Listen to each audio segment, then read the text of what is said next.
Hello मेरे प्यारे बच्चों। हिंदी कोटेशन।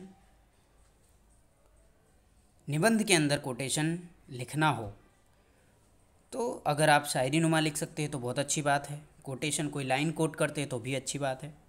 लेकिन कोटेशन कहाँ कहाँ डालना होता है, सबसे मेन चीज़ कोटेशन शुरुआत में अगर हो तो अच्छी बात है, क्योंकि शुरुआत में वो पढ़ेगा जिसको मार्क्स देना है एग्जामिनर आपका, और अंतिम में वो कंक्लूड करके वो क्या करेगा, नंबरिंग करता है आपके ऊपर कि कितना नंबर देना चाहिए। मतलब स्टार्टिंग में वो पढ़ेगा और एंड में क्या करेगा, मार्क्स देगा पढ़ने के बाद। तो मोस्ट ऑफ स्टूडेंट क्या करते हैं, स्टार्टिंग और एंडिंग में कोटेशन लिखते हैं। अगर आप ऐसा लिख सकते हो तो बहुत अच्छी बात है। कुछ कोटेशन तरीके से, जैसे बच्चों ने कहा था, डिमांड किया था कि सर वो जो लिखा है आपने मैथिली शरण गुप्त की लाइन है, जो भरा नहीं जो भावों से, ये लाइन को हमने अपने फ़ोटो के फॉर्म में आप तक मैं भेज दूंगा।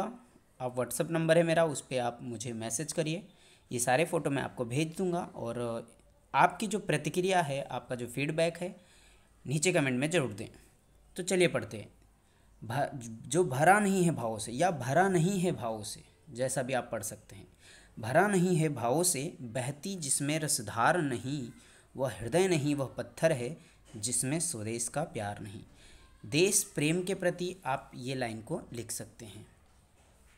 दूसरा समय के ऊपर है, क्या है, कबीरदास जी की लाइन, कल करे सो आज कर, आज करे सो अब, काल करे सो आज कर, आज करे सो अब, पल में प्रलय होएगी, बहुरी करोगे कब। ये भी आप समय के कोटेशन पर लिख सकते हैं। तीसरा समय के ऊपर ये भी है, शंभुनाथ सिंह जी ने लिखा है इसको। समय की शिला पर मधुर चित्र कितने, समय की शिला पर मधुर चित्र कितने, किसी ने बनाए किसी ने मिटाए, किसी ने लिखी आंसुओं से कहानी, किसी ने पढ़ा किंतु दो बूंद पानी। तू मेरी कहानी सुन, सुन के तुम भी चुप नहीं रह पाओगे, नैनों से नीर अवश्य बहाओगे। इतिहास पढ़े तो समझ आता है, सबका बुरा दिन कभी न कभी आता है। ये आप समय पर लिख सकते हैं। आत्मकथा में भी ये प्रयोग कर सकते हैं। अगर आत्मकथा में आप लिख रहे हो तो आपके पास्ट के समय के बारे में है, आप अपनी कहानी बता रहे हो, और उसमें आप ये ज़रूर और ज़रूर लिखें। समय की शिला पर मधुर चित्र कितने, किसी ने बनाए किसी ने मिटाए, किसी ने लिखी आंसुओं से कहानी, किसी ने पढ़ा सिर्फ दो बूंद पानी। तू मेरी कहानी सुन, सुन के तुम भी चुप नहीं रह पाओगे, नैनों से नीर अवश्य बहाओगे। इतिहास पढ़े तो समझ आता है, सबका बुरा दिन कभी न कभी आता है। आगे ये आप मेहनत करते हो, ज़िद है आपकी, मुश्किलें अपनी औकात में रहो, ऐसा आप कुछ बोलते हो ना, किसी को सूचित कर चेतावनी देते हो कि हम कर सकते, वी कैन या आई कैन, तो वहाँ पे क्या है, हार ना मानना। आप आगे बढ़ते रहते हो, हार नहीं मानते, तो क्या है, फलक मतलब आसमान आकाश। फलक को ज़िद है जहाँ बिजलियाँ गिराने की, हमें भी ज़िद है वहाँ आशियाना बसाने की या आशियाना बनाने की। ठीक है, तो ये आप लिख सकते हैं।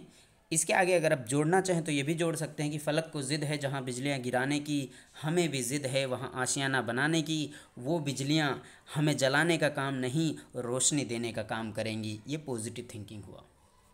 नेक्स्ट, जो काम जिस वक्त करना है करना, ना करना वक्त के साथ दगाबाजी। ये महात्मा गांधी जी कहे थे। ये कोटेशन ये भी समय के ऊपर है, आप लिख सकते हैं कि जो काम जिस वक्त करना है वो करना ही है। अगर आप उस वक्त उस काम को नहीं करते हैं तो आप वक्त के साथ, अपने समय के साथ दगाबाजी कर रहे हैं, धोखेबाजी कर रहे हैं। नेक्स्ट है, यूं ही नहीं होती, परिश्रम का महत्व है ये। अगर आप मेहनत करो वहाँ पे ये लिख सकते हो। आप कोटेशन आत्मकथा लिख रहे हो, उसमें भी आप लिख सकते हो कि ऐसा हमारे साथ हुआ था, हम बहुत मेहनत करके तब आगे बढ़े हैं। भाई हर एक इंसान ज़िंदगी में मेहनत करता है, लेकिन कोई इतना मेहनत करता है कि बहुत आगे निकल जाता है।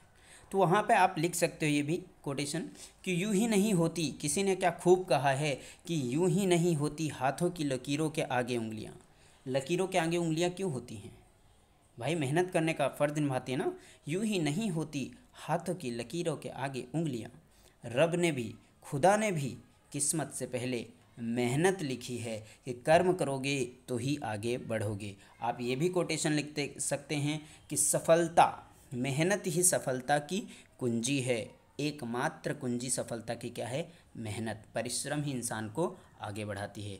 तो आज के लिए इतना ही। अगर आप सभी को ये फ़ोटोज़ चाहिए होंगे तो आप मुझे व्हाट्सअप कर सकते हैं। मेरा नंबर है 9146864618 और हम आपको व्हाट्सअप पे सारे फ़ोटोज़ कर सकते हैं। Bye bye, take care, all the best. पढ़ाई करते रहो, मस्त रहो और खुश।